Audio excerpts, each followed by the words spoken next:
Et voici le véritable Enoch, le grand marteau dont les habitants du Yorkshire, au nord de l'Angleterre, se servent en 1812 pour détruire les nouvelles machines qui menacent leur survie. Aujourd'hui, le marteau repose dans une vitrine du musée d'Huddersfield, cerné par les matraques des forces de l'ordre et l'épée d'un des soldats que le gouvernement a envoyé par milliers pour mettre fin à la plus importante insurrection que l'Angleterre a connue depuis le XVIIe siècle. Les insurgés sont des artisans de la laine, cardeurs et surtout tondeurs, qui tondent le drap de laine pour le rendre plus lisse, avec de lourds ciseaux dont la manipulation demande beaucoup de force et de métier. La tondeuse mécanique n'exige ni l'un ni l'autre.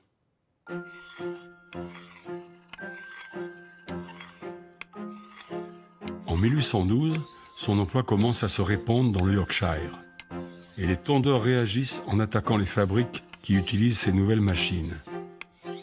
En l'espace de quelques mois, plusieurs centaines de tondeuses mécaniques sont détruites.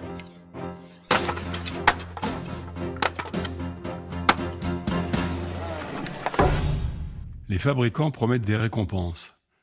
L'armée occupe la région et le Parlement vote une loi punissant de peine de mort le bruit de machines.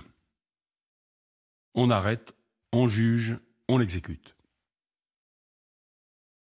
Mais le mouvement n'est pas uniquement corporatiste. Le mythique général Ludd, dont se réclament les insurgés, est un redresseur de tous les torts, dans la tradition de Robin des Bois. Seul le général Ludd peut faire le bonheur des pauvres, dit se laisser passer pour une réunion secrète. Come, cropper, lads of high renown, who love to drink strong ale that's brown, and strike each haughty tyrants down with hatchet, pike and gun. The cropper lads for me, the gallant lads for me, who with lusty stroke the sheer-frames broke, the cropper lads for me. Les seules images que l'on a des insurgés luddites sont celles de la propagande gouvernementale qui en fait de lâches pillards déguisés en femmes pour attaquer. Et dans la mémoire populaire, ce sont des héros dont on chante les exploits. And night, fine night, when all is still, and the moon is hid behind the hill. We forward march to do our will with hatchet, pike and gun. Great Enoch still shall lead the van. Stop him who'll dare, stop him who can. Press forward every gallant man with hatchet, pike and gun. Come all you croppers of stout and bold, let your faith grow stronger still. These cropping lads in the county of York broke the shears at Horsfall's mill. They broke the shears and the winders too, set fire to the Taslin mill. They formed themselves all in a line, like soldiers at the drill. Pour les attaques les plus spectaculaires, plusieurs centaines de luddites se rassemblent de nuit sur les landes des environs d'Huddersfield. La discipline est quasi militaire. Tous ceux qui sont là ont prêté serment. Un geste qui les engage d'autant plus qu'une nouvelle loi punit ces serments illégaux de déportation aux colonies.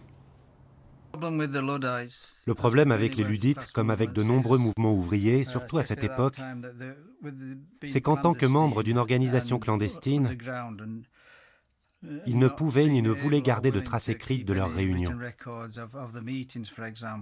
Nous n'avons aucun témoignage direct de la manière dont ils se représentaient leurs actions ou de la nature exacte de leurs motivations.